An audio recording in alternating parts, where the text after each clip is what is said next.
Pujilah nama Tuhan, di dalam nama Yesus yang hidup. Kami sudah berdoa, kami mengucapkan syukur dan kami sambut firman-Mu dengan sukacita. Haleluya. Amin. Puji Tuhan, saya persilahkan kembali duduk. Sekaliannya sidang jemaat yang dikasihi Tuhan.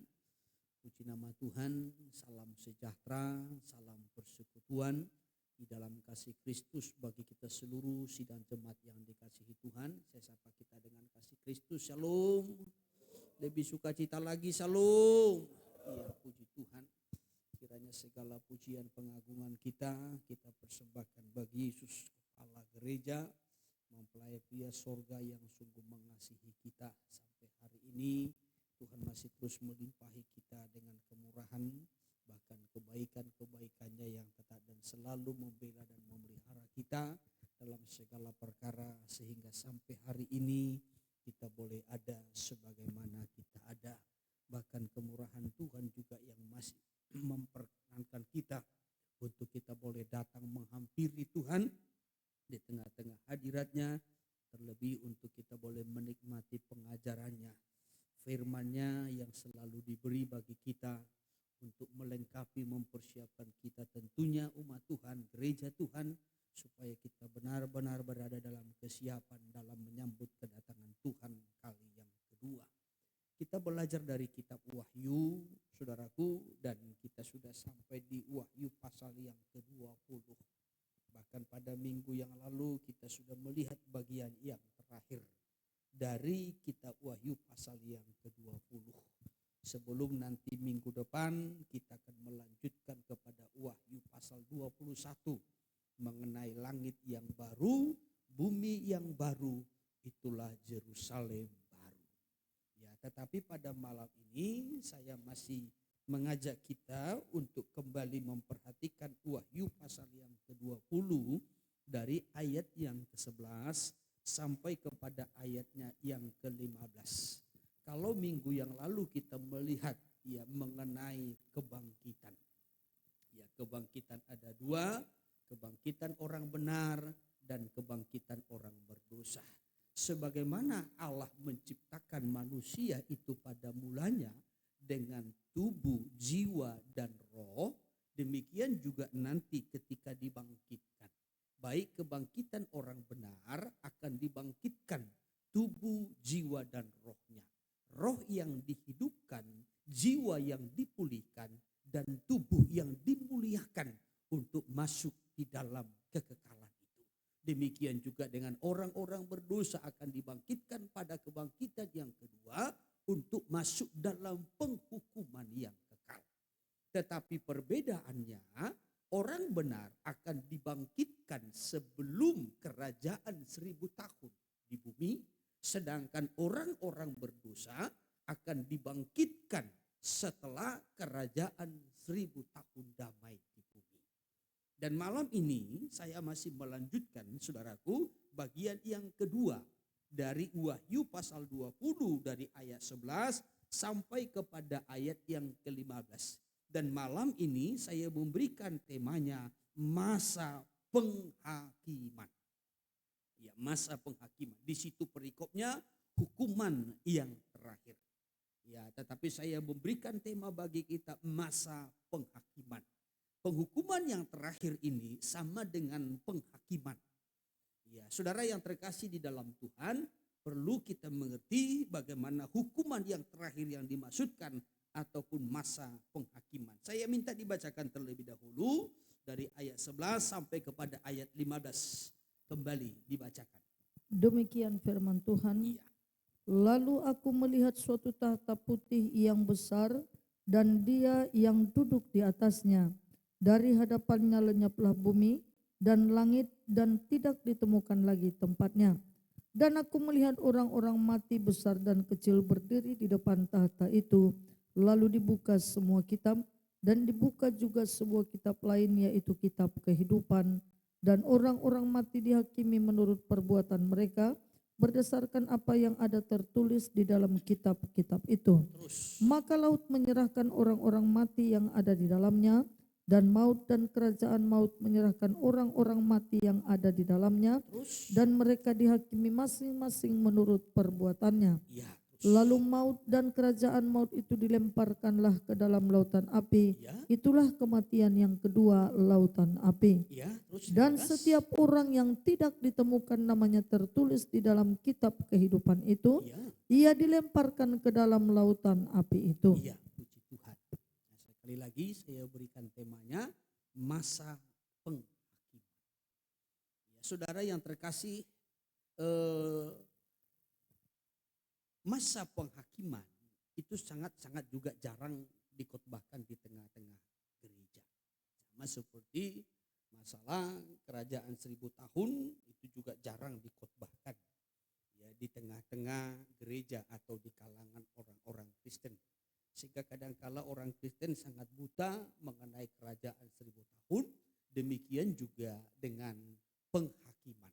Bahkan kadangkala penghakiman, ya saudaraku, ada video-video tentang penghakiman yang saya perhatikan kadangkala juga tidak ada dasar alkitabiahnya yang begitu kuat.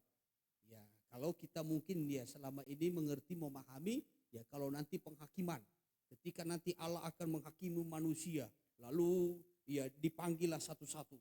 Ya, nah, contohnya dipanggil satu, nah, jenggot. Ketika dipanggil, lalu nanti dibuka kitab. Ya. Oh, ini orang yang tidak bertobat, lempar ke neraka. Lalu dipanggil lagi, ya jaultub, masuk ke depan. Ya, lalu dibuka kitab. Oh, ini setia beribadah. Oh, ini sudah bertobat. Oh, ini sudah melayani. Oh, ini masuk dalam kerajaan sorga.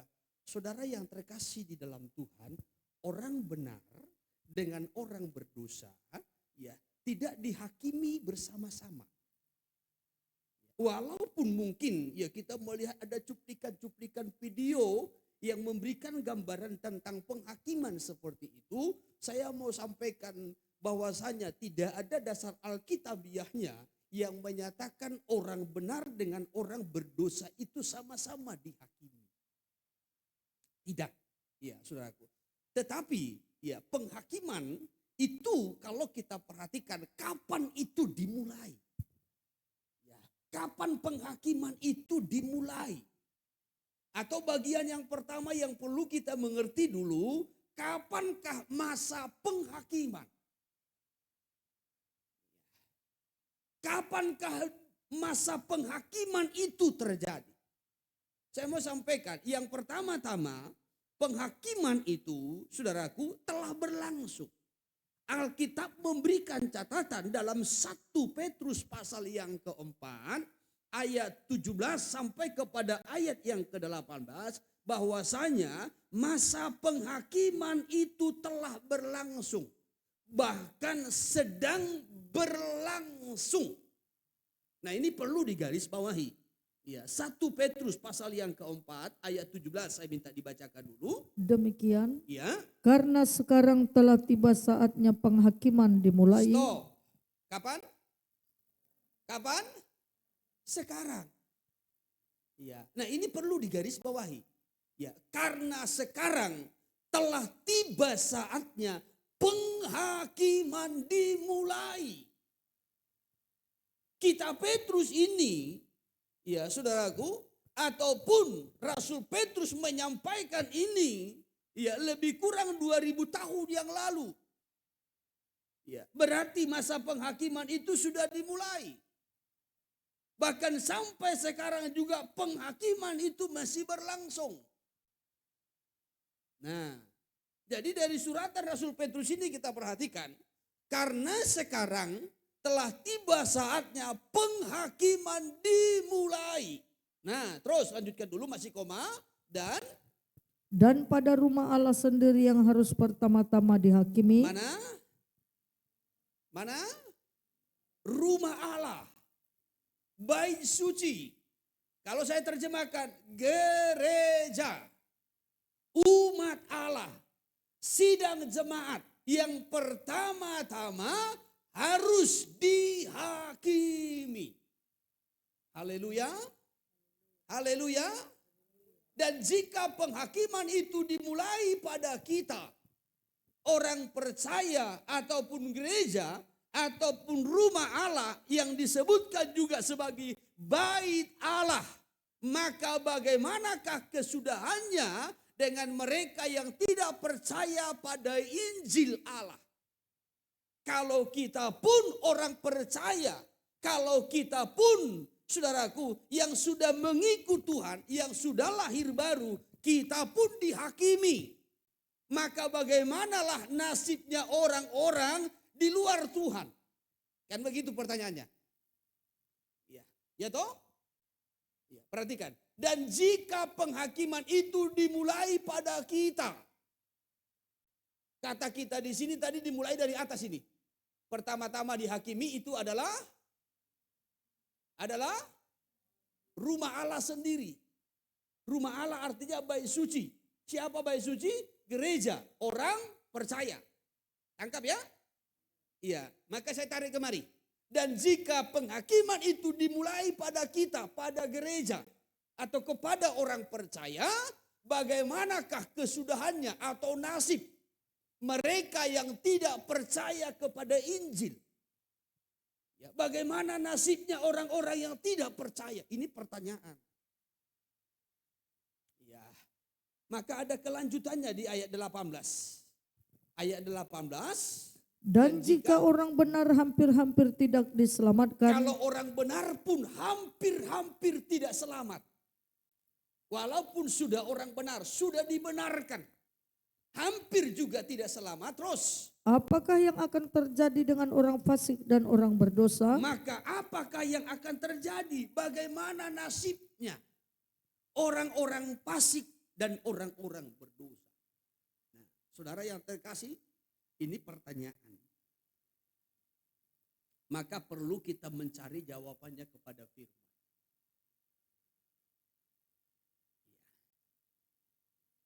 Saya tarik satu persatu supaya kita dapat mengerti, memahami. Penghakiman. Penghakiman itu artinya tindakan Allah. Apa? Tindakan Allah dalam mengevaluasi. Dalam mengevaluasi perbuatan manusia untuk memisahkan yang benar dari yang salah. Jadi penghakiman itu adalah tindakan Allah, bukan tindakan manusia. Tetapi tindakan Allah, suatu proses yang dilakukan oleh Allah untuk mengevaluasi perbuatan manusia. Mengevaluasi perbuatan saya dan saudara untuk memisahkan antara yang benar dari yang salah.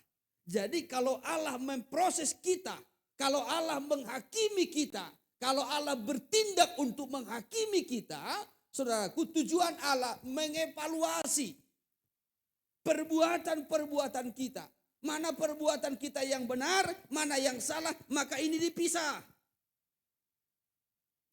Supaya kita benar-benar hidup dalam kebenaran sesuai dengan apa yang Tuhan inginkan. Itu yang disebutkan dengan penghakiman. Ya. Saudara yang terkasih dalam Tuhan, Injil Yohanes mencatat seperti ini. Bahwasanya penghakiman itu telah berlangsung, telah dimulai. Dan firman itu sendiri adalah hakimnya. Yohanes pasal 12 ayat 48. Yohanes 12 ayat 48. Demikian. Ya. Barang siapa menolak aku Terus. dan tidak menerima perkataanku, Ya. ia sudah ada hakimnya, Ya, siapa? yaitu firman yang telah kukatakan. Perhatikan. Barang siapa menolak aku, kata Yesus. Ya. Atau kalau saya terjemahkan, barang siapa menolak firman, sebab Yesus itu adalah firman itu sendiri. Amin. Ingat ya, Injil Yohanes pasal 1 pada mulanya adalah firman. Firman itu bersama-sama dengan Allah dan firman itu adalah Allah. Di ayat 14 firman itu telah menjadi manusia. Itulah Yesus. Ya. Lalu di pasal yang ke-12 dikatakan, barang siapa menolak aku atau menolak firmanku dan tidak menerima perkataanku ataupun firmanku, ia sudah ada hakimnya.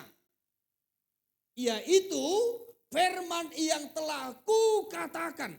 Itulah yang akan menjadi hakimnya pada akhir zaman. Apa yang menjadi hakim? Apa yang menjadi hakim? Firman. Maka ketika Allah menyampaikan firman-Nya, atau ketika Allah berfirman kepada kita, kepada manusia, atau kepada umatnya, kepada orang percaya, atau kepada gereja, Allah sedang menghakimi. Allah sedang menghakimi. Nah, kembali saya tarik kepada pengertiannya. Apa yang dimaksudkan dengan penghakiman? Yaitu proses ataupun tindakan Allah dalam mengevaluasi perbuatan manusia untuk memisahkan yang benar dari yang salah.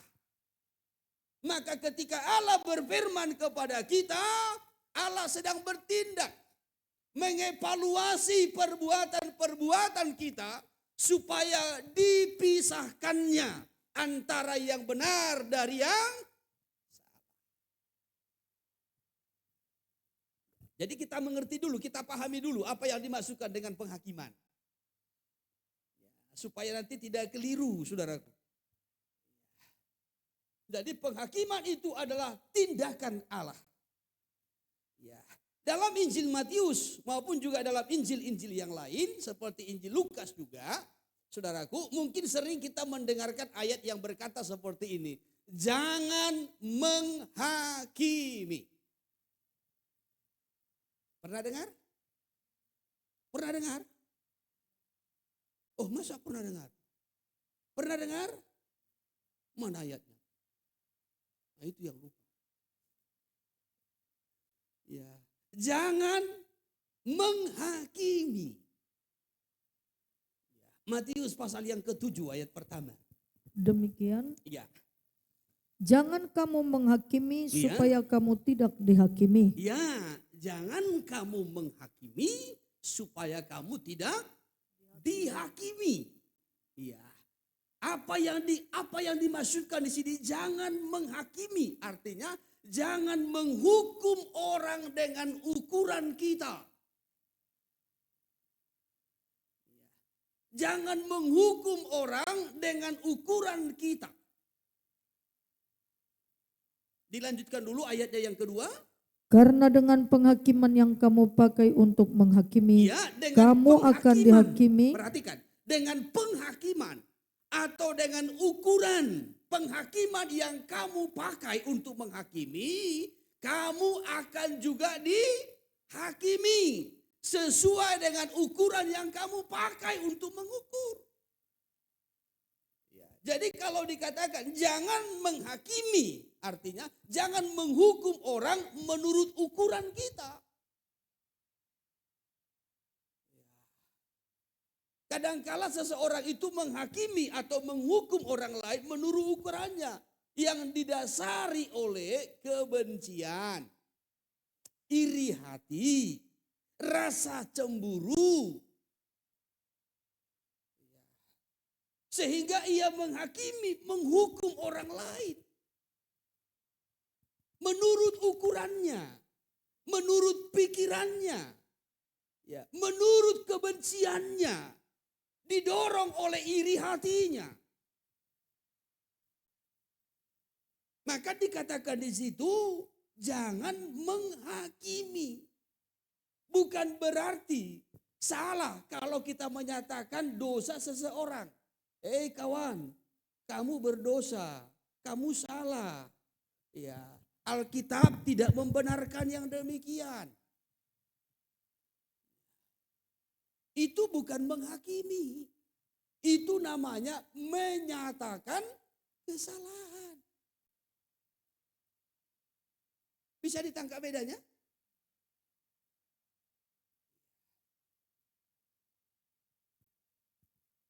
Beda dengan menghakimi. Menghakimi itu ada dasar. Kadangkala seseorang itu didasari oleh karena kebencian. Karena ia benci dengan orang lain. Lalu ia mulai menghakimi. Atau karena iri hati. Kau kaya pun, kau banyak pun uangmu, neraka bagianmu. Karena Alkitab mencatat, celakalah engkau hai orang-orang kaya. Karena iri hati.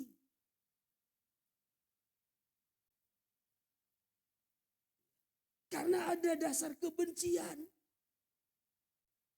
Karena mungkin tersinggung. Dan lain sebagainya. Tetapi berbeda dengan menegur seseorang ketika dia berada dalam kesalahan. Kitab 2 Timotius pasal yang keempat dari ayatnya yang kedua. Ya, saudaraku, ini kan menyatakan bahwasanya kalau ada orang yang salah tegur, apalagi di hari-hari terakhir ini banyak orang tidak siap lagi, tidak bisa lagi menerima ajaran yang sehat atau ajaran yang benar. Sudah lebih condong telinganya kepada dongeng, ya, kepada hal-hal yang semu, kepada, ya saudaraku, firman yang tidak lagi membangun. Apalagi di zaman sekarang ini kadang-kala kita nggak tahu yang mana mengajar, yang mana berkhotbah, yang mana motivator. Ya saudaraku, seakan-akan ya sama semua.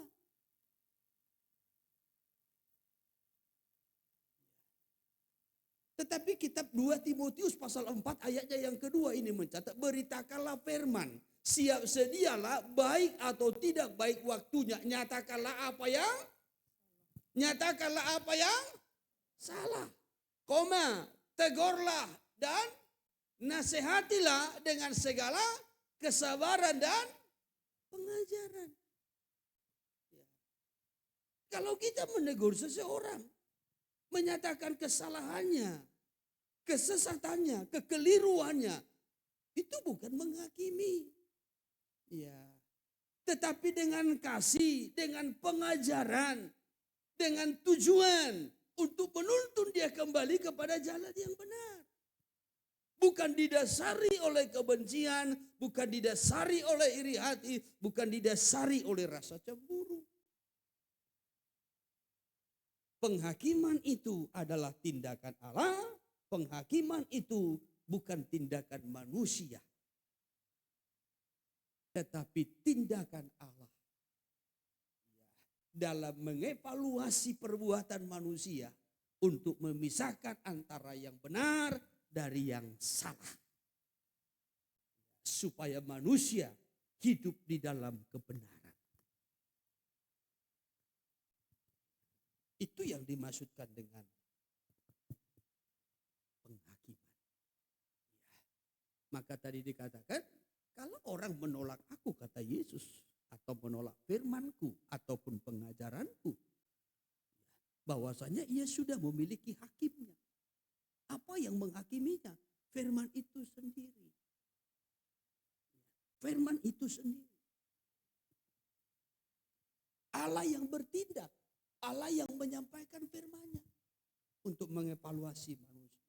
Maka sama seperti malam ini atau ketika kita mendengar firman Tuhan, Tuhan sedang menghakimi kita. Tetapi garis bawahi ya, Tuhan menghakimi bukan menghukum. Tetapi tindakan Allah dalam mengevaluasi perbuatan-perbuatan kita. Untuk memisahkan antara yang benar dari yang salah. Maka ketika firman disampaikan seperti ini, nah Allah sedang mengevaluasi kita. Ya. Oh, hari ini kamu salah. Hari ini perkataanmu banyak yang salah, yang sia-sia. Oh, hari ini tindakanmu. Oh, hari ini pikiranmu kotor. Oh, hari ini hatimu, motivasimu. Ya, ini banyak yang salah, banyak yang keliru. Terlalu ambisi dan lain sebagainya. Tuhan sedang mengevaluasi. Apa tujuan? Supaya kita kembali kepada yang benar. Tetapi kalau kita tidak mau dipisahkan dari antara yang benar dengan yang salah, maka kita nanti akan masuk kepada penghakiman terakhir. Sama seperti pada zaman Yeremia. Pada zaman Yeremia Tuhan berfirman begini kepada Yeremia, "Hai Yeremia, aku mengangkat engkau menjadi hakim. Ya, di tengah-tengah umatku. Engkau harus melebur mereka." Tetapi Tuhan berkata, umatku sudah dilebur. Tetapi yang tetap adalah, yang keluar adalah timah. Coba kitab Yeremia pasal yang ke-6. Yeremia pasal yang ke-6 ayat 27 itu. Demikian. Iya. Aku telah mengangkat engkau di antara umatku sebagai penguji. Penguji. Ya, terus. Engkau harus tahu bagaimana menyelidikinya Ya. dan harus menguji tingkah langkah mereka. Ya, ini bagaikan hakim kan. Ya. Diuji, diselidik. Sampai Tuhan berkata begini, ya, engkau harus tahu bagaimana menyelidikinya dan harus menguji tingkah langkah mereka. Oh, ini kan bagian hakim. Kalau saudara pernah menonton ataupun mengikuti atau melihat ya suatu penghakiman begitu, contohnya ada seseorang yang bersalah, lalu jaksa menuntut ya, dengan bukti-bukti ya yang begitu kuat.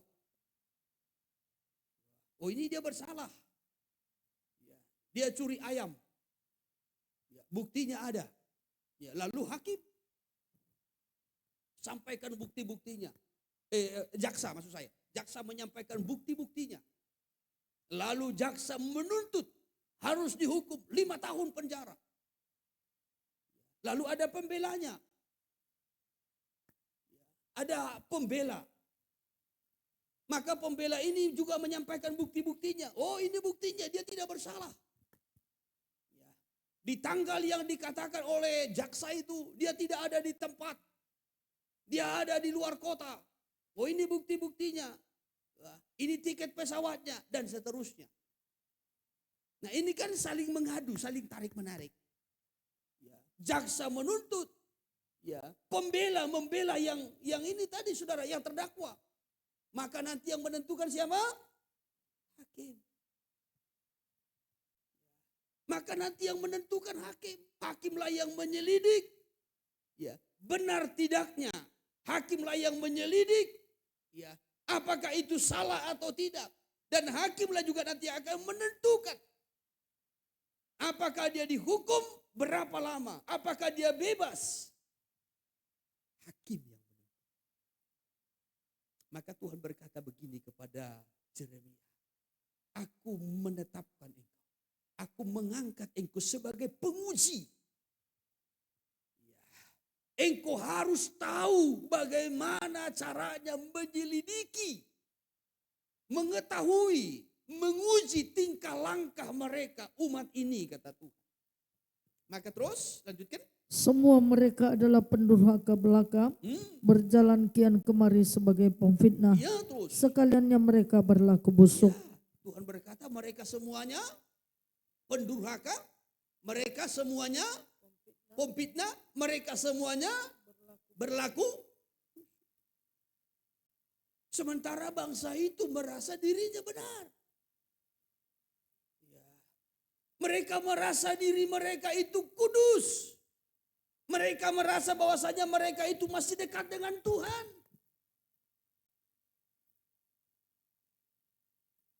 Mereka merasa mereka adalah orang-orang yang beribadah. Orang-orang yang takut akan Tuhan.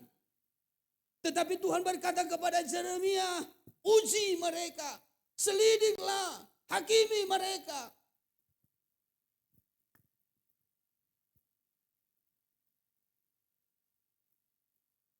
Tuhan berkata bahwasanya umat itu sudah dilebur, bagaikan diproses. Sudah disampaikan firman, masuk dalam proses. Tapi hasilnya apa? Coba terus. Puputan sudah mengembus, Terus. tetapi yang keluar dari api hanya timah hitam, tembaga dan besi. Tembaga dan besi. Yang Tuhan inginkan apa? Umat itu menjadi emas. Kalau Ayub menyampaikan begini dalam kitab Ayub. Andai Tuhan menguji aku akan muncul seperti emas. Sementara bangsa ini di zaman Yeremia ketika diuji, ketika dilebur, puputan sudah mengembus, api sudah menyala. Tetapi hasilnya tetap timah hitam, tembaga dan besi. Besi pun mungkin besi tua kan? Bukan besi holo. Saudaralah, bayangkan coba bagaimana besi yang dibakar. Yang kelihatan karatnya. Coba terus. Sia-sia orang melebur terus-menerus, Sia-sia tetapi orang-orang yang jahat tidak terpisahkan. Sia-sia orang melebur terus-menerus. Tuhan memberikan gambaran seperti umat yang dilebur. Sebenarnya Tuhan mau menyampaikan, umat itu terus diajar oleh Yeremia. Dinasehati oleh Yeremia. Disampaikan firman oleh Yeremia. Apakah jemaat GBI-UCM juga sama seperti itu? Firman disampaikan, diajar, dinasehati, ditegur, diarahkan ke jalan yang benar, diarahkan kepada hidup kekekalan. Bagaimana supaya hidup kita layak berkenan di hadapan Tuhan? Nikah kita, masa muda kita, pelayanan kita, ibadah kita, persekutuan kita benar-benar seturut dengan firman-Nya.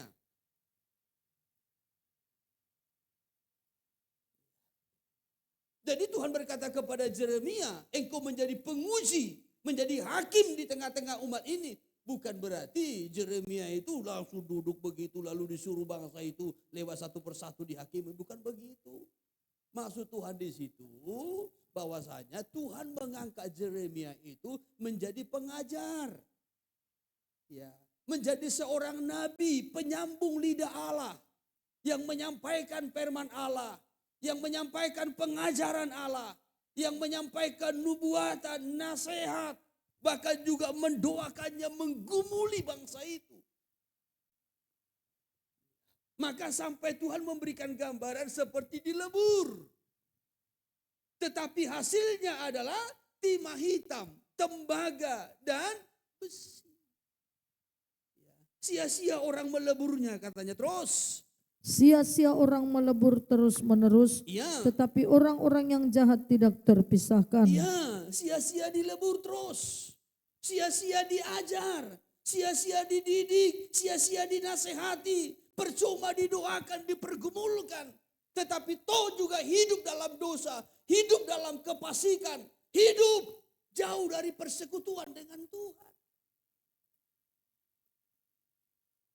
Maka sampai Tuhan berkata, percuma dilebur, diproses. Tetapi toh juga hidup di dalam kefasikan. Nah, saya tarik kembali saudara. Penghakiman itu sudah berlangsung. Bahkan sampai hari ini penghakiman itu masih tetap berlangsung. Allah masih terus bertindak, mengevaluasi tindakan kita, perbuatan-perbuatan kita untuk memisahkan kita dari kebenaran terhadap dosa ataupun kesalahan. Tuhan mau pisahkan supaya kita hidup dalam kebenaran, di jalan. Maka Tuhan beri firman. Firman itulah yang mengevaluasi, yang menyelidik, yang mengoreksi kita. Tetapi kalau toh, perhatikan, kalau toh tidak terpisahkan dari dosa, maka nanti akan masuk kepada penghakiman yang terakhir, Wahyu 20 ayat 11 sampai kepada ayat 15.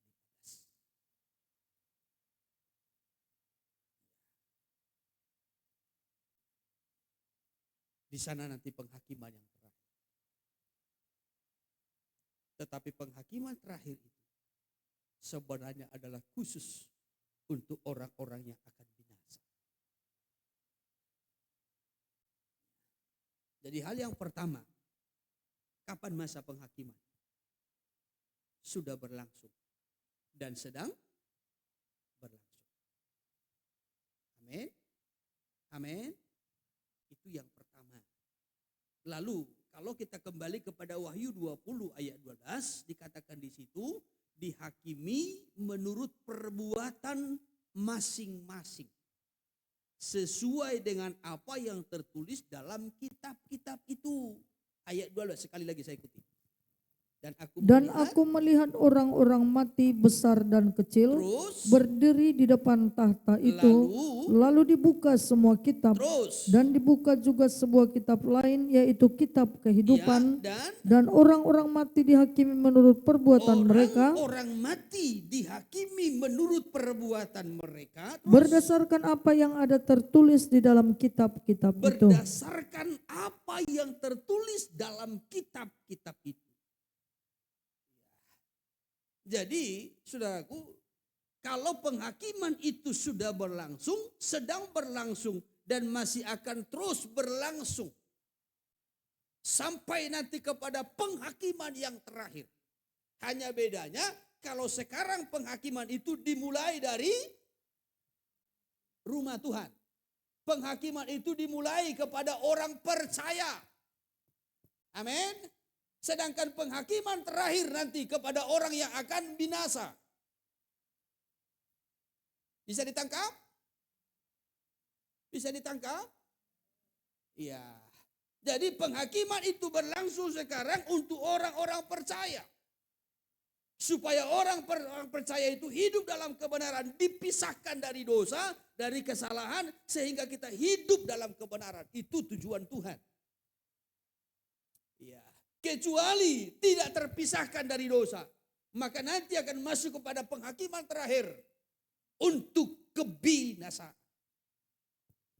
Saudara yang terkasih, semua manusia akan dihakimi menurut perbuatan masing-masing sesuai dengan apa yang tertulis di kitab Allah.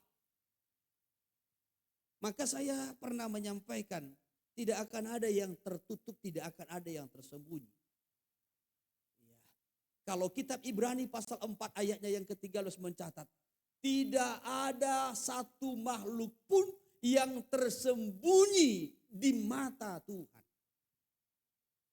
Tidak satu makhluk pun. Tidak seorang pun yang tersembunyi dari pandangan Tuhan. Dikatakan begini ayat 3. Dan tidak ada suatu makhluk pun yang tersembunyi di hadapannya, di hadapan Allah, sebab segala sesuatu telanjang dan terbuka di depan mata Dia yang kepadanya, kepada Allah, kepada Kristus, kita harus memberikan pertanggungjawaban. Jadi enggak ada yang tersembunyi, tidak akan ada dosa yang tersembunyi.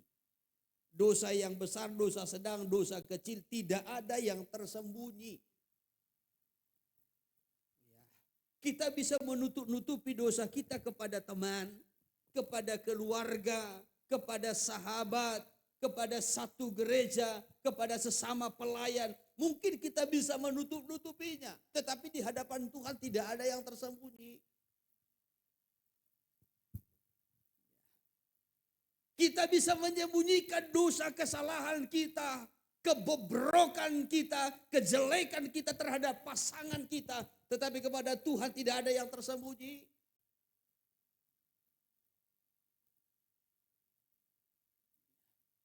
Kita Amsal pasalnya yang ke-15 ayatnya yang ke-3 mencatat.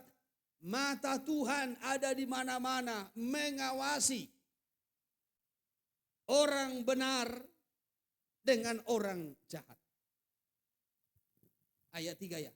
Mata Tuhan ada di segala tempat, Ya. mengawasi orang jahat dan orang baik. Ya.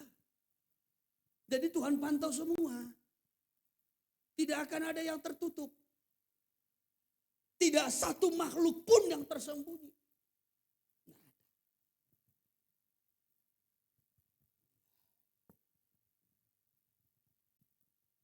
Jadi segala dosa, kesalahan kita, kelemahan kita, bobroknya kita, firman ini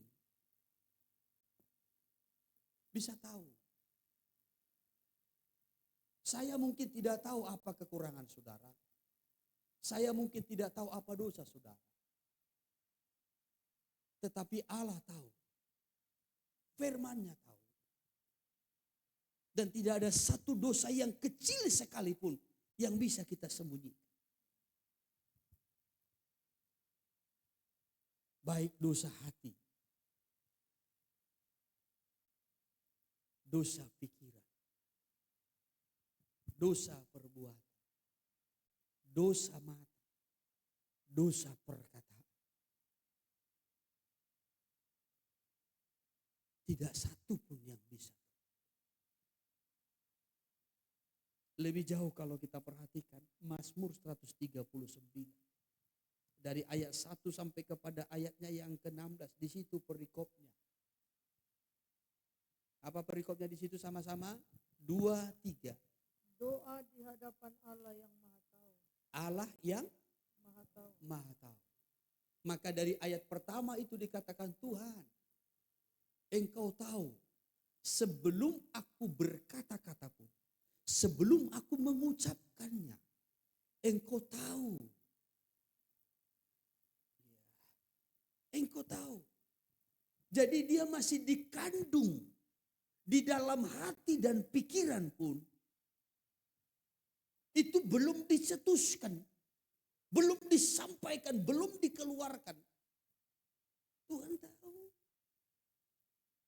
Bohong itu belum kita ucapkan ketika dia di hati dan pikiran saja. Tuhan sudah tahu. Itu kan dari ayat 1 kan? Coba. Tuhan, Engkau menyelidiki dan mengenal aku. Terus? Engkau mengetahui kalau aku duduk atau berdiri. Ya. Engkau mengerti pikiranku dari jauh. Ya, Tuhan tahu pikiran kita dari jauh. Saya nggak tahu apa yang sedang saudara pikirkan, tapi Tuhan tahu apa yang sudah saudara pikirkan. Amin. Haleluya. Walaupun pas saya khotbah seperti ini, saudara seperti berpikir, merenungkan firman itu. Sampai berkerut. Ya. Ada amin? Amin. Ya. Kadang aminnya pun panjang kali. Ya. Tapi Tuhan tahu yang di pikiran saudara.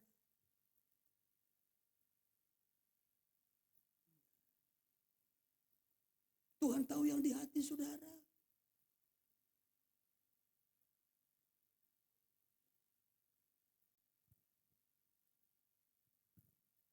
Kadangkala kita ramah kepada orang lain pun, ya ramah kita pun Tuhan tahu. Ramah tulus, ya jujur atau ramah palsu.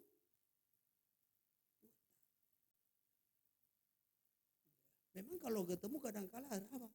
Salam, ya salam. Ya, tapi begitu Tuhan.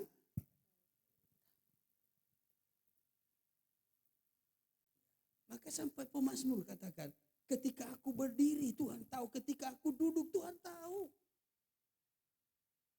Sebelum perkataan kita tercetus pun, Tuhan tahu isi hati kita. Coba terus. Ayat 3. Ya.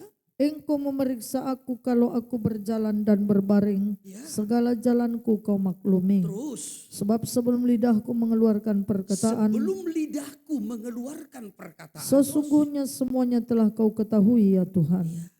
Jadi sebelum kita cetuskan dari lidah kita, dari mulut kita ini, Tuhan sudah tahu apa yang sedang kita kandung di hati dan pikiran.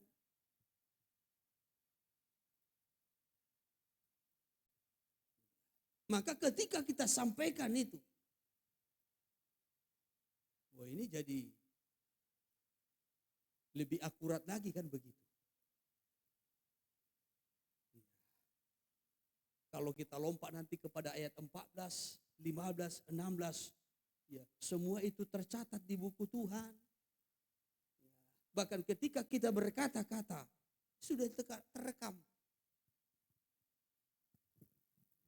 Maka kalau dibawa ke hukum, ke pengadilan, ada 2 bukti. Cukup. menjerat seseorang.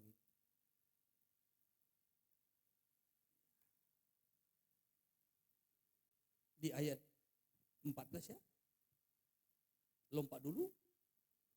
Aku bersyukur kepadamu oleh karena kejadianku dahsyat dan ajaib. Terus. Ajaib apa yang kau buat dan jiwaku benar-benar menyadarinya. Ya, terus. Tulang-tulangku tidak terlindung bagimu. Tidak terlindung Ketika bagimu. aku dijadikan di tempat yang tersembunyi Ya, terus. dan aku direkam di bagian-bagian bumi yang paling bawah. Ya. Matamu melihat selagi aku bakal anak. Terus. Dan dalam kitabmu semuanya Dalam tertulis. kitabmu semuanya tertulis. Hari-hari yang akan dibentuk sebelum ada satu pun daripadanya. Ya, bahkan ketika kita masih janin saja pun, saudaraku, Tuhan sudah tulis, Tuhan sudah catat. Kalau di ayat 15 tadi, ya, aku direkam di bagian bumi yang paling bawah. Dalam ayat 16, semua ya perjalanan hidupku dari sejak janin saja, masih dalam kandungan pun Tuhan sudah catat.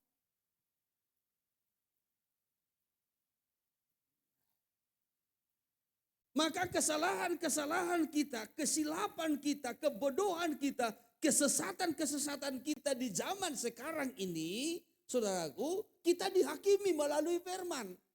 Supaya apa? Supaya kita memisahkan diri dari dosa, dari kesalahan, untuk hidup dalam kebenaran. Amin. Tetapi kalau toh juga tidak bisa dipisahkan, maka nanti akan dihakimi pada hari yang terakhir. Dalam Wahyu 20 ayat 11 sampai 15. Dikatakan tadi di situ, dibukalah semua kitab. Maka di situ nanti akan dibeberkan segala kesalahan, pelanggaran, dosa. Kenapa kita dihukum? Kalau sekarang tidak mau dihakimi. Jadi penghakiman itu berlangsung sekarang dan masih terus berlangsung. Setiap manusia dihakimi, setiap orang percaya dihakimi sesuai dengan perbuatan masing-masing.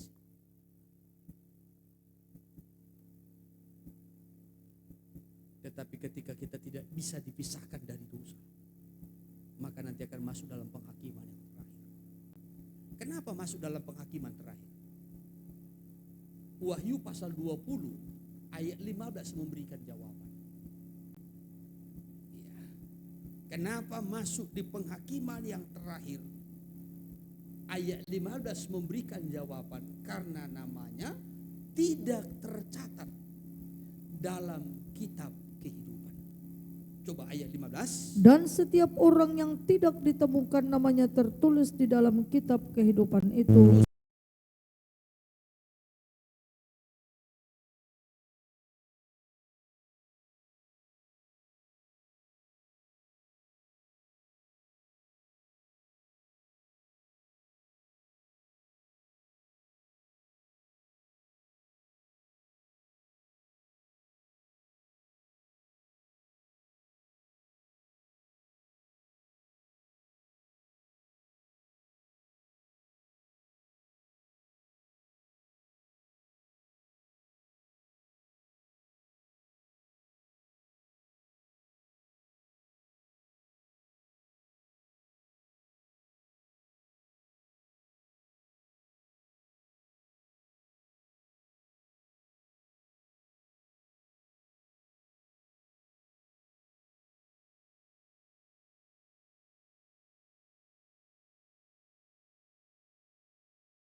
suami, yang kedua istri, baru yang ketiga anak yang pertama, keempat anak yang selanjutnya.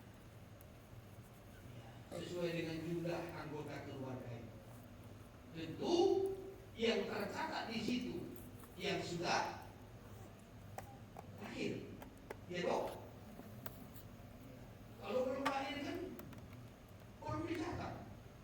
Walau masih dalam kandungan, ya, sudah dalam kandungan. Bahkan mungkin dalam kandungan sudah dibuat namanya, baru lahir sudah dibuat namanya. Nanti kalau lahir, ya buatlah namanya nanti si Melati contohnya, ya, atau si Bunga Melati. Sudah dipersiapkan nama. Apakah sudah dicatat di kakak? Sebab yang dicatat itu yang sudah lahir. Kitab Mazmur 87 ayat 5 dengan ayatnya yang ke-6, bahwasanya orang yang dilahirkan di Sion itu yang dicatat. Ya. Allah menghitung dan mencatat orang-orang yang dilahirkan di sana. Ayat 5. Tetapi tentang Sion dikatakan, Terus, seorang demi seorang dilahirkan di dalamnya, ya, dan dia yang maha tinggi menegakkannya. ya, seorang demi seorang dilahirkan di Sion. Sion itu menunjukkan kepada Yerusalem. Ya. Gunung Sion, Yerusalem baru. Ya. Orang-orang yang dilahirkan di kota Sion ataupun di Yerusalem baru, namanya dicatat, dihitung oleh Allah. Terus Tuhan menghitung pada waktu mencatat bangsa-bangsa, ya, ini dilahirkan di sana. Tuhan hitung dan Tuhan catat ketika bangsa-bangsa itu dilahirkan di Sion. Ya. Jadi yang dicatat itu yang sudah lahir. Amin. Ya. Lalu yang kedua, dalam sejarah perjalanan bangsa Israel ketika mereka keluar dari Mesir menuju ke tanah perjanjian, tanah Kanaan bagi mereka, ya, mereka disunat. Jadi sebelum mereka berangkat, mereka itu, ya saudaraku, sesuai dengan perjanjian Allah kepada Abraham, bahwasanya seluruh keturunan Abraham itu harus disunat. Yang disebutkan umat Allah itu adalah orang yang sudah disunat. Dalam kitab Keluaran pasal 12 itu sangat jelas. Hanya satu hukum saja yang berlaku, baik untuk orang Israel asli maupun juga orang-orang yang menyatu, yang bergabung dengan orang Israel untuk ikut keluar dari Mesir. Hanya satu hukum saja yang berlaku, mereka wajib disunat. Wajib, supaya tercatat. Ya, coba Keluaran pasal 12 ayat 48 saja. Demikian.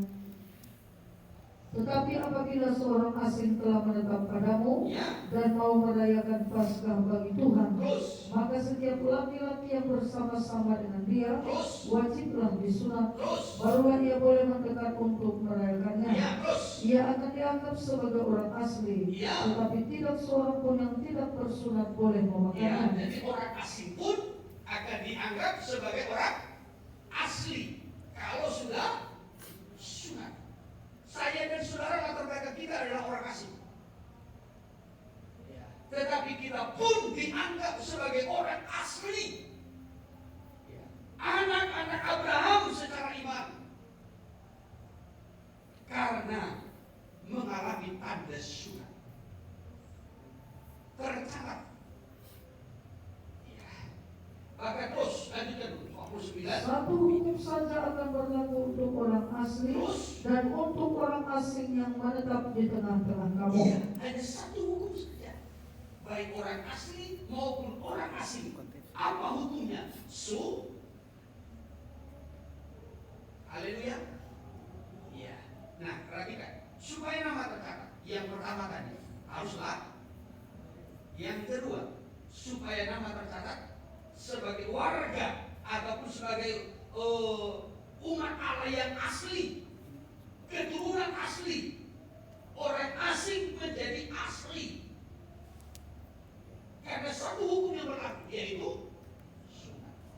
Saudara yang terkasih, lahir dan sunat ini di dalam perjanjian baru ini dirangkum dalam satu kata, yaitu lahir baru. Apa? Lahir baru. Jadi orang yang lahir barulah yang disebutkan ciptaan baru.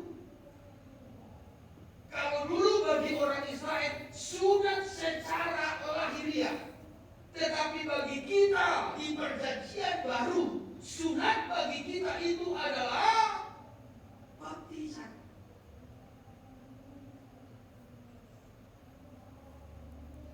Baptisan menjadi ciptaan baru. Kitab Galatia pasal yang ke-6 mencatat seperti ini, bersunat atau tidak bersunat tidak lagi ada artinya. Tetapi yang berarti itu adalah menjadi ciptaan baru. Menjadi ciptaan baru. Coba ayat 15. Galatia 6 ayat 15. Demikian. Ya. Sebab bersunat atau tidak bersunat tidak ada artinya. Bersunat atau tidak bersunat tidak ada artinya terus. Tetapi menjadi ciptaan baru itulah yang ada artinya. Tapi menjadi ciptaan baru. Itu yang berarti, itu yang berguna. Kita nggak perlu lagi menyunatkan diri secara jasmani seperti dulu orang-orang Israel, orang-orang Yahudi. Iya, saudara. Tidak perlu, tetapi menjadi ciptaan baru, lahir baru, supaya nama kita tercatat di Sion, di buku Allah. Haleluya. Jelas ya? Ya. Jadi kita kembali kepada kitab Wahyu pasal 20. Ya. Nama tidak tercatat. Kemungkinan yang pertama, karena belum lahir, belum mengalami kelahiran baru. Tidak menjadi ciptaan baru, tidak mau bertobat, ya, tidak mau dibaharui hidupnya. Itu penyebab yang pertama. Penyebab yang kedua, kenapa namanya tidak tercatat? Karena mungkin sudah terhapus. Pernah tercatat tetapi terhapus atau dihapus. Kenapa dihapus? Karena hidup kembali kepada dosa. Ketika bangsa Israel keluar dari Mesir, mereka disebutkan umat Allah, jemaat Allah, karena sudah ada tanda, yaitu sunat secara lahiriah. Tetapi di padang gurun, secara khusus di bawah kaki gunung Sinai, mereka menyembah kembali kepada patung lembu emas yang membuat Allah murka. Oleh sebab itu, maka Allah berkata kepada Musa, aku hendak membinasakan ini semua. Lalu ketika Musa mendengar itu, Musa berkata, Tuhan, janganlah demikian. Kalau engkau membinasakan mereka ini, lebih bagus namaku engkau hapus dalam kitabmu. Asal bangsa ini engkau selamatkan. Tetapi Tuhan menjawab, siapa yang berdosa, maka namanya lah yang kuhapus. Jadi namanya sudah pernah tertulis, tetapi dihapus Tuhan. Kenapa dihapus Tuhan? Kembali kepada dosa, kembali kepada berhala. Karena itu Tuhan hapus. Sudah pernah lahir baru, sudah pernah bertobat, mungkin sudah dibaptis dengan air, bahkan juga mungkin sudah pernah penuh dengan Roh Kudus, sudah berkata-kata dengan bahasa roh, mungkin sudah pernah tekun ibadah, mungkin juga sudah terlibat dalam pelayanan, pernah sungguh-sungguh melayani, tetapi kembali kepada dosa, terlibat lagi kepada berhala-berhala. Tuhan,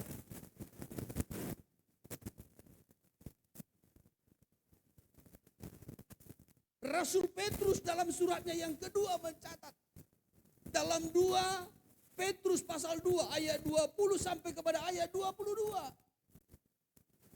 Mereka sudah pernah mengenal kebenaran. Sudah pernah disucikan hidupnya. Tetapi terlibat lagi, kembali lagi kepada dosa. Kembali lagi kepada berhala-berhala.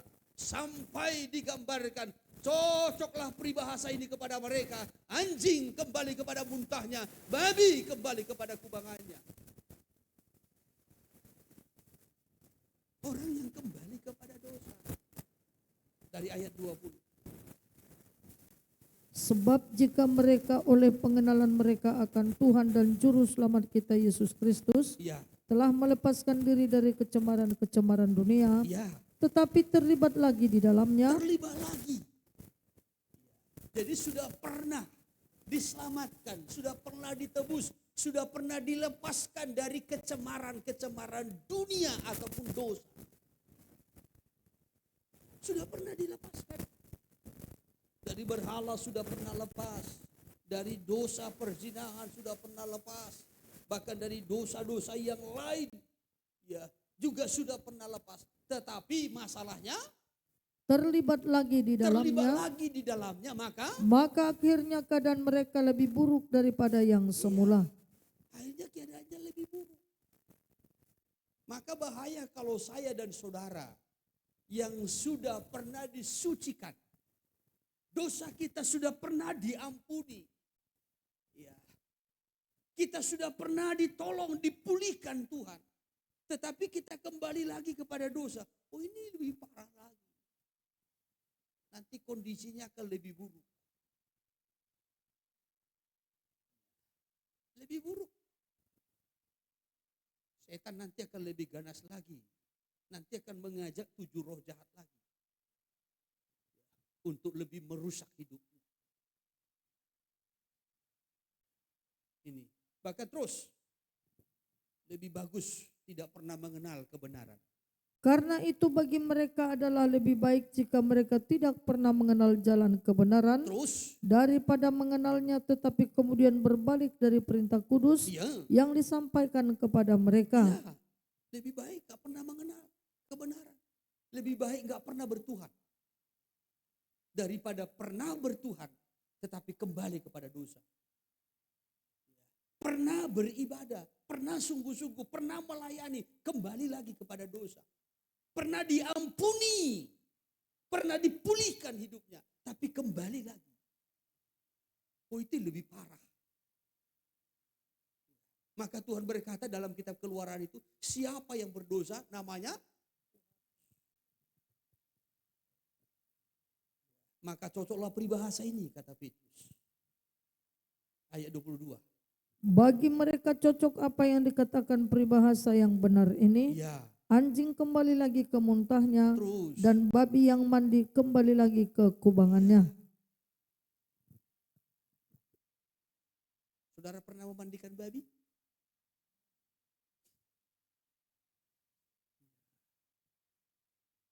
Kalau saudara pernah ternak babi, pasti ngerti. Apalagi babi sekarang agak viral dia.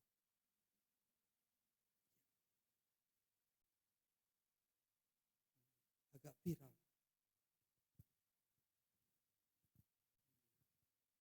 Lebih sering sekarang ini babi masuk TikTok dibandingkan khotbah pendeta.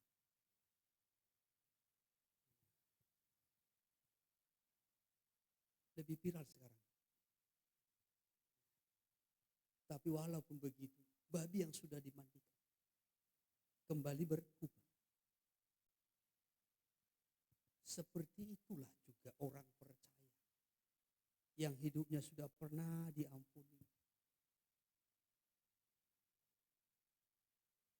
sudah pernah dipulihkan Tuhan, mendapat kemurahan Tuhan, pernah hatinya diterangi, sudah mengerti kebenaran, tapi kembali lagi kepada dosa. Seperti anjing kembali kepada muntah. Saudara bayangkan, saya rasa hanya anjing yang mau kembali kepada muntah.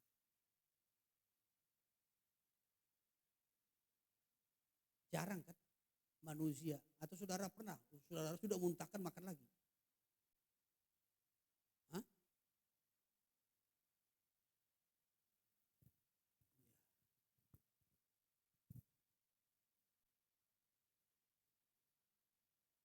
Beda ya, beda kalau ibu-ibu lagi ngasih anaknya makan. Kalau dulu ibu-ibu di kampung kan, ya, saudaraku, kalau anaknya lagi bayi itu jarangnya itu nasi digiling, ya, lalu disaring. Kalau orang tua dulu itu kan dia kunyah kan, ya, baru dikasih kepada bayinya, dimeme. Ya. Tapi itu belum ditelan. Kan gak ada ibu-ibu kan udah ditelannya baru dimuntahkannya dikasih kepada anaknya. Itu masih seputar di mulut, dilumat, baru diberi kepada anak. Kalau muntah bukan demikian, muntah itu sudah ditelan dulu, sesuatu itu sudah ditelan dulu. Setelah itu dimuntahkan, baru ditelan lagi, wah itu hanya anjing.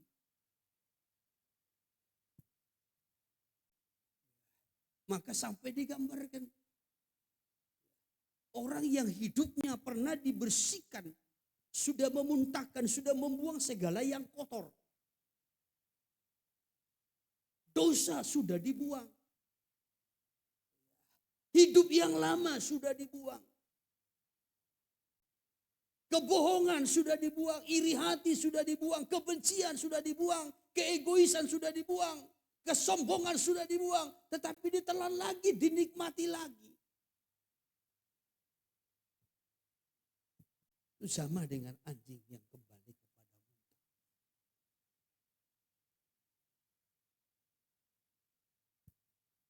Maka Tuhan berkata, siapa yang berdosa, namanya yang kuhapus.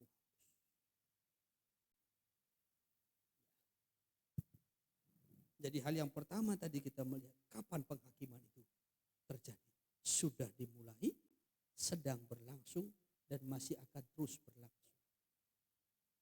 Sampai kepada hari kedatangan Tuhan. Tuhan menghakimi mulai dari gereja, orang percaya. Tindakan Tuhan dalam menghakimi. Tuhan sedang mengevaluasi, menyelidik, mengoreksi perbuatan-perbuatan umatnya untuk memisahkan umatnya dari dosa. Supaya jangan sampai nanti masuk kepada penghakiman terakhir. Setelah kerajaan 1000 tahun. Kalau masuk kepada penghakiman yang terakhir, itu tinggal masuk dalam penghukuman. Dihakimi. Sehingga mereka yang dihakimi nanti pada penghakiman yang terakhir, mereka tidak bisa berdalih. Walaupun mereka berkata, oh dulu kan aku Tuhan ibadah. Dulu aku melayani. Baru dibukalah semua. Ya benar kau beribadah. Benar kau melayani. Lalu dicocokkan dengan Alkitab. Karena hakimnya adalah firman. Kau beribadah tidak sesuai dengan firman. Kau melayani tidak sesuai dengan firman. Kalau kau beribadah karena engkau punya motivasi, engkau punya tujuan. Engkau melayani karena engkau ingin penonjolan. Firman mengajarkan engkau melayani harus melayani dengan sikap hamba. Merendahkan diri. Bukan menarik kepada dirimu. Maka tidak akan ada satu makhluk pun yang tersembunyi. Tidak ada satu makhluk pun yang bisa membela dirinya untuk menyelamatkan dirinya dari penghukuman. Karena dari sejak awal, bahkan dari janin pun Tuhan sudah perhatikan. Tuhan sudah mengawasi, Tuhan sudah catat. Karena bukan hanya apa yang diucapkan atau diperbuat manusia. Dalam hati pun sebelum manusia mengungkapkannya, Tuhan sudah tahu. Motivasinya Tuhan sudah tahu. Tujuannya Tuhan sudah tahu. maka tidak akan ada yang tersembunyi. Oleh sebab itu, kita bersyukur kita dihakimi di zaman ini. Amin. Saudara bersyukur gak? Saudara mana pilih? Sekarang dihakimi atau nanti? Hah? Sekarang? Jadi kita Petrus tadi mencatat, penghakiman itu sudah dimulai. Dan pertama-tama yang dihakimi adalah rumah Tuhan, gereja, orang percaya. Tentu ada tujuannya. Kenapa gereja yang dihakimi lebih dulu? Sesuai dengan pengertian penghakiman tadi yang sudah saya sampaikan di awal. Dan yang Tuhan pakai menghakimi adalah firman. Nah, sekarang saya tarik kepada kita 2 Timotius. 2 Timotius pasal yang ketiga ayat yang ke-16 mencatat bahwasanya segala tulisan yang diilhamkan Allah, segala firman yang diilhamkan Allah, yang disampaikan Allah, yang pertama-tama bertujuan untuk mengajar. Yang kedua, menyatakan kesalahan. Yang ketiga, memperbaiki kelakuan. Yang keempat, mendidik orang dalam kebenaran. Jadi sekarang kita dihakimi oleh Tuhan melalui firman-Nya. Di zaman kemurahan ini kita dihakimi, ada tujuannya. Tujuan yang pertama itu adalah bersifat mengajar. Bersifat mengajar. Supaya kita tahu membedakan antara yang benar dengan yang salah. Maka kalau dulu Tuhan kan mengangkat imam-imam untuk mengajar. Bahkan sekaligus menjadi hakim di tengah-tengah umat Tuhan. Supaya mengajarkan kepada umat itu antara yang benar dengan yang salah. Tahu membedakan. Saudara yang terkasih, dosa akan membuat manusia itu buta dan picik. Sehingga tidak tahu mana yang salah, mana yang benar. Sekali lagi, dosa membuat manusia itu menjadi buta dan picik. Sama seperti orang-orang Niniwe dalam Yunus pasalnya yang keempat. Orang-orang Niniwe yang hidup di dalam dosa tidak tahu membedakan mana tangan kanan, mana tangan kiri. Bukan berarti tangan kanannya dengan tangan kirinya nggak tahu membedakannya. Mana tangan kanan? Ini. Mana tangan kiri? Ini. Salah. Bukan begitu. Pengertian di situ tidak tahu membedakan tangan kanan dengan tangan kiri. Tidak tahu membedakan mana yang benar, mana yang salah. Mana kehendak Tuhan, mana yang bukan. Jadi melalui firman yang disampaikan bagi kita, bagaikan hakim bagi kita, tujuannya adalah untuk mengajar. Sehingga kita tahu membedakan mana yang benar, mana yang salah. Itu yang pertama. Lalu yang kedua tadi, apa tujuan daripada penghakiman itu? Bersifat menegor ataupun menyatakan kesalahan. Itu kan? Segala tulisan yang diilhamkan Allah bermanfaat untuk yang pertama, mengajar. Jadi kita diajar supaya kita tahu. Ya, kita tahu mana yang benar, mana yang salah. Baru yang kedua, menyatakan kesalahan ataupun bersifat menegur. Saudara yang terkasih, ya, teguran itu perlu. Karena ada orang tidak sadar ketika dia sudah berdosa. Ada orang tidak sadar ketika dia tersesat. Maka diperlukan teguran. Kita ratapan pasal yang kedua ayat 14 mencatat. Ketika Tuhan menegur pada zaman Nabi Yeremia. Nabi-nabimu tidak menyatakan kesalahanmu. Tidak menegur kesalahanmu. Guna untuk memulihkan engkau kembali, kata Tuhan. Jadi perlu ada teguran supaya kembali. Karena dosa dan pelanggaran seringkali membuat seseorang itu tidak sadar. Daud setelah ditegur oleh Nabi Nathan, baru dia pulih. Baru dia sadar, oh ternyata aku yang dimaksudkan. Ternyata aku salah. Ternyata aku sudah tersesat. Ternyata aku sudah berdosa. Itu setelah ditegur oleh Nabi Nathan.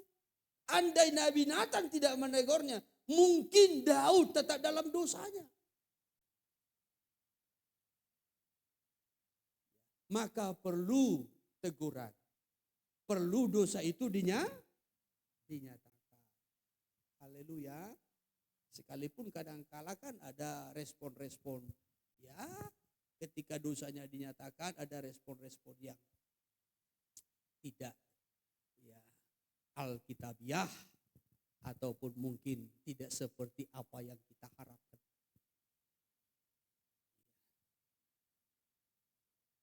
Kalau Injil Matius pasal 18 mencatat, kalau ada saudaramu yang berdosa, tegurlah dia.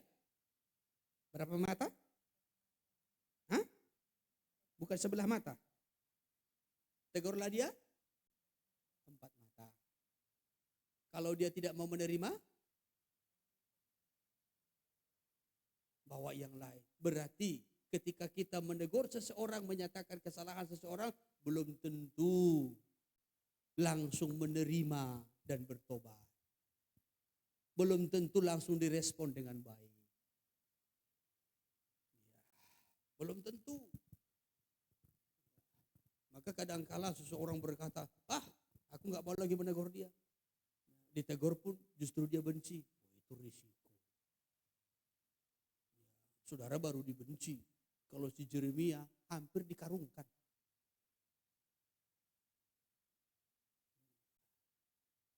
Hampir dikarungkan.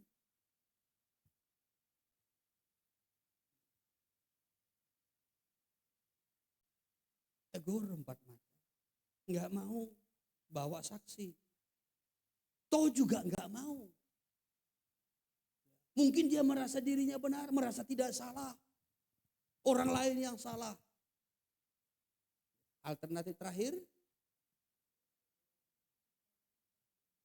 bawa di hadapan. Kalau toh juga di hadapan jemaat tidak mau menerima, campakkan ke neraka.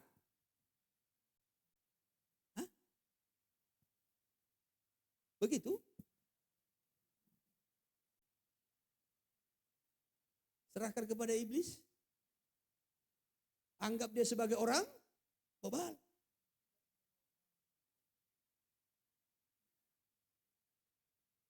Jadi ketika kita menegur seseorang, menyatakan kesalahan dosa seseorang, belum tentu langsung diterima dengan baik. Oh terima kasih, syukur engkau ingatkan aku.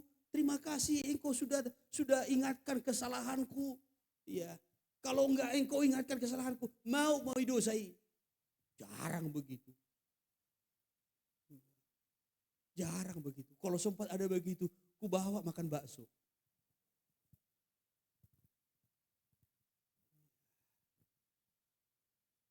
Beda dengan Daud. Kalau Daud ketika ditegur, langsung tersungkur. Akulah itu. Maka dari sejak situ, Daud betul-betul bertobat. Dan tidak lagi mengulang dosa kesalahan. Menyatakan kesalahan atau bersifat menegur. Baru yang ketiga, firman itu bersifat memperbaiki. Memperbaiki. Jadi bukan menghina, bukan merendahkan. Maka firman yang disampaikan itu bukan bersifat merendahkan. Bukan bersifat menghina, bukan bersifat melemahkan, bukan bersifat melukai. Atau bersifat mengasingkan, tidak. Tetapi bersifat bersifat memperbaiki. Kalaupun ada kesalahan-kesalahan, sifat memperbaiki, memulihkan. Paulus ingatkan Timotius. Timotius, sebagai seorang hamba Tuhan, engkau tidak boleh bertengkar. Tetapi engkau harus sabar. Sabar dalam? Tuh, lupa.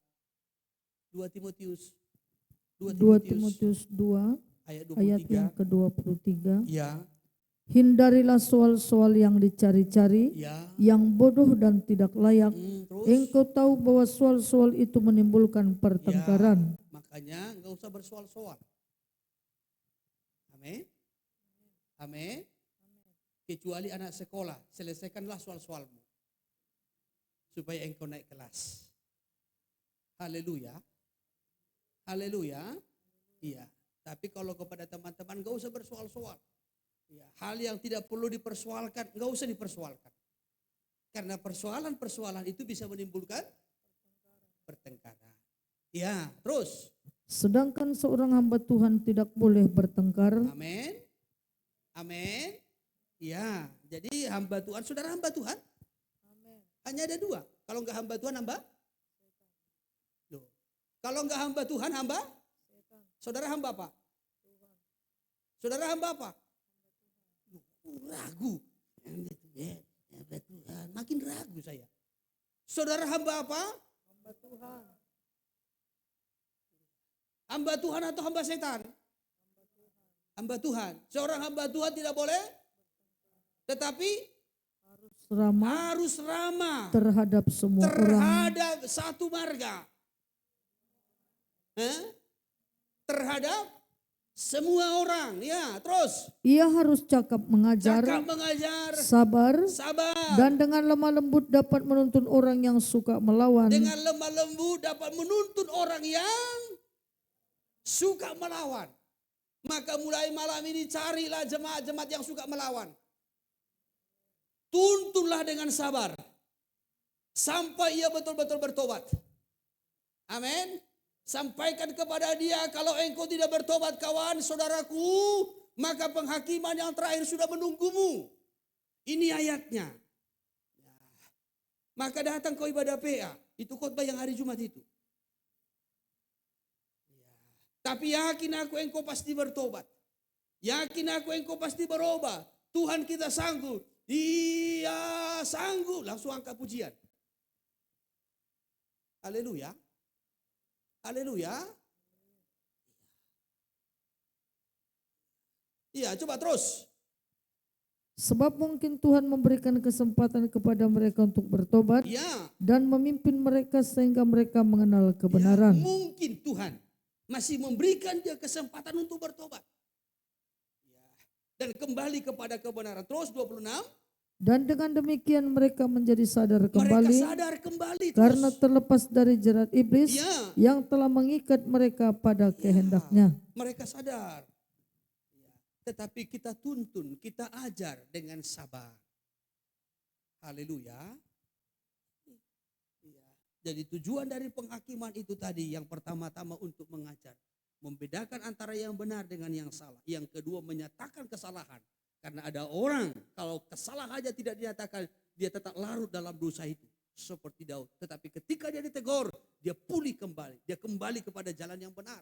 Baru yang ketiga, sifatnya itu memperbaiki. Bukan merendahkan, bukan menghina, bukan melukai saudaraku. Tetapi memperbaiki apa yang sudah salah. Yang terakhir, bersifat mendidik dalam kebenaran. Bersifat mendidik dalam kebenaran. Orang tua diingatkan dalam kitab Efesus pasal yang ke-6, ya, didiklah anakmu, ajarlah anakmu itu di jalan Tuhan. Nasihatilah mereka di jalan Tuhan. Di jalan Tuhan. Ya, saudaraku. Bukan di jalan yang lain. Didiklah mereka dalam kebenaran. Di jalan Tuhan. Artinya sesuai dengan firman Tuhan. Bukan menurut ajaran turun-temurun. Bukan menurut filsafat manusia. Tetapi menurut firman Allah. Ya, maka didiklah anak kita, ajar anak-anak kita di jalan yang benar. Ya, saudaraku, sesuai dengan ajaran Allah, firman Allah. Bukan sesuai dengan ajaran turun-temurun ataupun filsafat manusia yang kosong dan supaya kita jangan masuk kepada penghakiman yang terakhir, sebab penghakiman yang terakhir itu adalah penghakiman untuk dihukum mereka yang namanya tidak tertulis atau mungkin yang pernah tertulis tapi sudah terhapus, lalu mereka nanti akan dilemparkan ke dalam lautan. Kiranya Roh Kudus menolong kita untuk mengerti dan kita boleh terus berjuang. Sadarilah hari-hari ini kita dihakimi sesuai dengan firman Allah. Tujuan Allah adalah untuk mengevaluasi perbuatan-perbuatan kita supaya kita dipisahkan dari segala dosa-dosa dan pelanggaran. Saya batasi firman-Nya sampai di sini. Kiranya Roh Kudus menolong kita